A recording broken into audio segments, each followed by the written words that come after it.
حضرت بایزید بستامی کہتے ہیں کہ میں نے اپنی ماں کے آگے ہاتھ جوڑے، میں نے کہا امی تجھے راضی کروں یا رب کو راضی کروں؟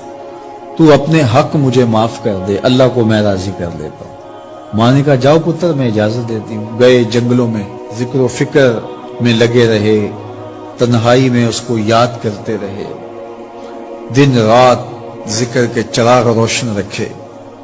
12 سال گزر گئے حق کی تلاش میں۔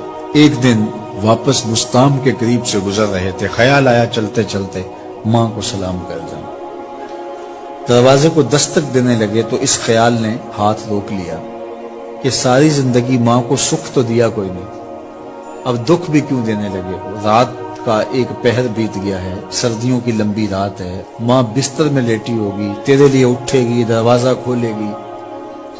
دروازے کے ساتھ ہی لگ کے بیٹھ گئے اور ساری رات کاٹ دی، اس خیال سے کہ ماں کو تکلیف نہ ہو۔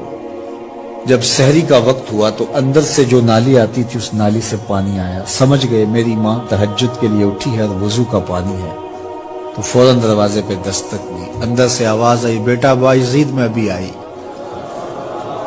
مائیں بیٹوں کے دستک کے انداز سے جان لیتی ہیں یہ کس بیٹے کے ہاتھوں کا لمس ہے۔ 12 سال کے بعد آئے، دستک دی، کہا بیٹا بایزید میں ابھی آئی۔ ماں کی تو نگاہیں ہی دروازے پہ رہتی ہیں۔ اللہ اکبر۔ کہتے ہیں کہ ماں نے دروازہ کھولا، 12 سال جنگلوں کی خاک چھانتے بیت گئی تھی، پراگندہ صورت، بکھرے ہوئے بال، پھٹے ہوئے کپڑے۔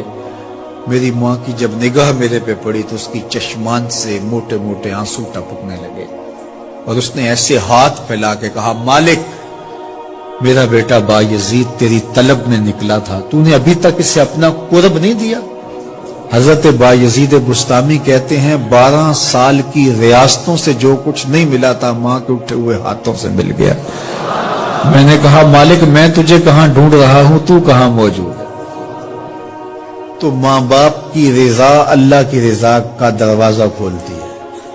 جن لوگوں کے ماں باپ ناراض ہیں اور وہ جا کے پیر صاحب کی خدمت کرتے ہیں اور میاں ماں کے قدم چومو، باپ کی ٹانگیں دباؤ، ان کی خدمت کرو، تمہارے پہلے مرشد وہ ہیں، ان کو راضی کرو، پھر کسی شیخ کامل کی صحبت میں آنا، دیکھو کیسے دل کی بند کھڑکیاں کھلتی ہیں۔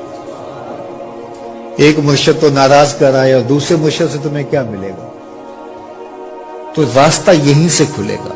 والدین کو کبھی ناراض نہ کرو، والدین کو کبھی دکھ نہ دو، والدین کو کبھی تکلیف نہ